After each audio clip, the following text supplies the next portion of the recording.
Hello guys, आज हम बात करेंगे कि हमें अपने जो हार्ड क्वेश्चंस होते हैं उनको कहाँ से और कैसे प्रैक्टिस करना है। हार्ड क्वेश्चंस मीन्स वैसे तो हार्ड कुछ नहीं होता अगर हमने पढ़ाई अच्छे से की है, लेकिन यहाँ पे मैं हार्ड किस चीज़ को कह रही हूँ, जो हमसे टैकल नहीं हो रही, जो हमसे सॉल्व नहीं हो रही। तो हम इसमें डिस्कस करेंगे कि हमें पढ़ना कहाँ कहाँ से है। हमें सब चीज़ों को कवर करके जाना होता है एग्ज़ाम में, क्योंकि हमें नहीं पता कि क्वेश्चन हमारी बुक से आएगा या खुद से बनाया जाएगा या पास्ट पेपर से आएगा या किसी MTP से आएगा, RTP से आएगा, वर्क बुक से आएगा। हमें कुछ नहीं पता होता, हम बिल्कुल क्लूलेस होते हैं।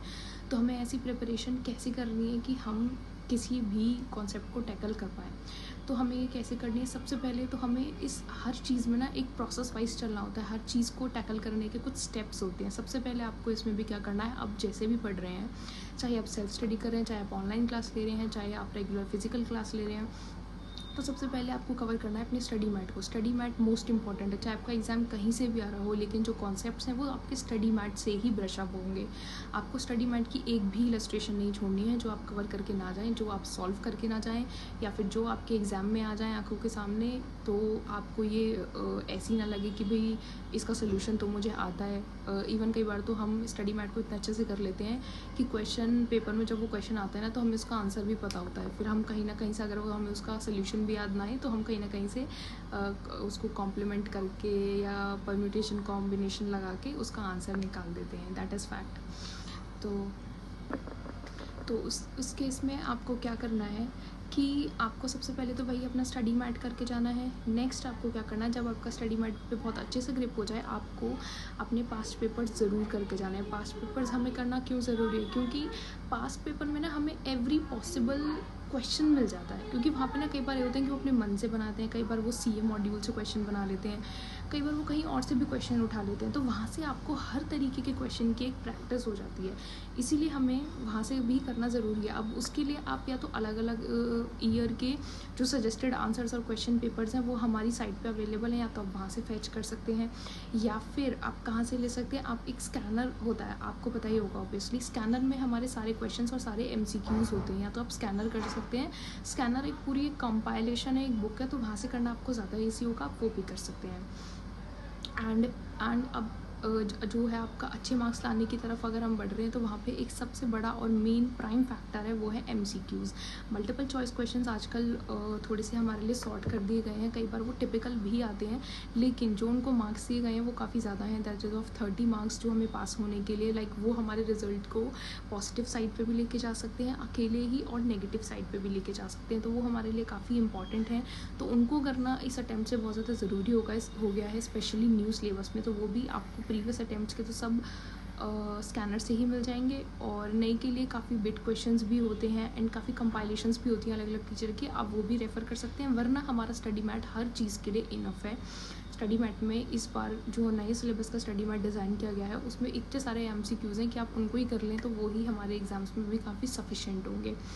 तो आपको ये चीज़ कवर करनी है। अगर आपका ये हो जाता है तो आप एक्स्ट्रा चीज़ों के लिए भी जा सकते हैं, जैसे कि MTPs, मॉक टेस्ट पेपर, इस अटैम्प्ट के और प्रीवियस 2 अटैम्प्ट्स के भी कर सकते हैं। मॉक टेस्ट पेपर हो जाए तो आप RTP भी दे सकते हैं, वर्क बुक भी दे सकते हैं। अब ऐसे तो बहुत चीज़ें हैं कि जिनको आप टाइम दे सकते हैं, लेकिन टाइम ये नहीं है कि ये करना ये करना ये करना, इन सब के चक्कर में आपका कुछ भी अच्छा ना हो। बस आपको ये मेक श्योर करना है कि आप जो भी करें इतने बेस्ट तरीके से करें कि उसमें से अगर एक भी क्वेश्चन एग्ज़ाम में हिट हो, या उस तरीके का एक भी क्वेश्चन एग्ज़ाम में हिट हो, तो आप उसको टैकल कर पाएँ। आपको गिन गिन के ये नहीं कि मुझे 5 चीज़ें पूरी कंप्लीट करके जानी है। आपका ध्यान इस चीज़ पे होना चाहिए कि मैं जो भी कर रहा हूँ वो परफेक्ट तरीके से कर रहा हूँ। तो ये रहेगी हमारी एग्ज़ाम की अप्रोच, या फिर क्वेश्चंस को कैसे टैकल करना है वो। और लॉ के लिए स्पेशली थ्योरी सब्जेक्ट्स के लिए आपको एक प्रैक्टिस ज़रूर होनी चाहिए लिखने की, यानी कि आपके माइंड में होना चाहिए। जैसे मैं आपको एक चीज़ बताती हूँ, मान लो आपकी कंसल्टेंसी फर्म है, या आप कहीं भी जाते हो, मान लो आप एक कंप्यूटर परचेज़ करने गए, तो आप वहाँ जाके क्या करते हैं, सबसे पहले आप बताते हैं कि आपको चाहिए क्या। जो हम बताते हैं कि हमें चाहिए क्या या हमारी प्रॉब्लम क्या है, वो क्वेश्चन है जो हमें मिलता है। फिर उसके बाद जो हम वेंडर को ये बताते हैं कि हमें चाहिए क्या, वो हमें सजेस्ट करता है कि जो ये टेक्नोलॉजीज़ आप बोल रहे हैं, इनसे ये सब होगा, एंड वो इस PC में अवेलेबल है। तो ये जो पीस ऑफ एडवाइस है वो आपको सबसे पहले देनी है। मीन्स सबसे पहले आपको ये लिखना है कि उस कॉन्टेक्स्ट में जो भी प्रॉब्लम पूछी गई है, लॉ क्या कहता है। तो सबसे पहले आपको वो लिखना है कि लॉ क्या कहता है। उसके बाद हमें क्या बोलेगा वेंडर, हमें बोलेगा कि ये पीसेस हैं, आप इनमें से सेलेक्ट कर लीजिए कि आपको कौन सा लेना है। फिर आप अपना वहाँ पर उसको ओपिनियन देंगे कि हाँ हमें तो ये पसंद है, आप उसको चेक करेंगे एंड बोलेंगे कि आप हमारे लिए ये वाला पैक कर दीजिए।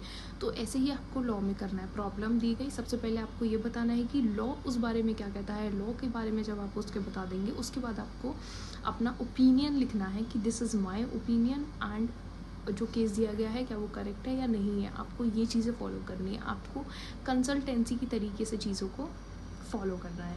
बस यही है, कोई बहुत बड़ा रॉकेट साइंस नहीं है क्वेश्चंस को टैकल करना या फिर उनको लिखना। तो आपकी यही अप्रोच रहेगी। और अगर आपके इस रिगार्डिंग कुछ और भी क्वेश्चंस है, कुछ और भी डाउट है, तो आप मुझे नीचे कमेंट सेक्शन में लिख कर बता सकते हैं। हम इस पे अगर लोगों के और कुछ भी डाउट्स होंगे तो हम डेफिनेटली इस पर और बात करेंगे। Thank you so much for watching me.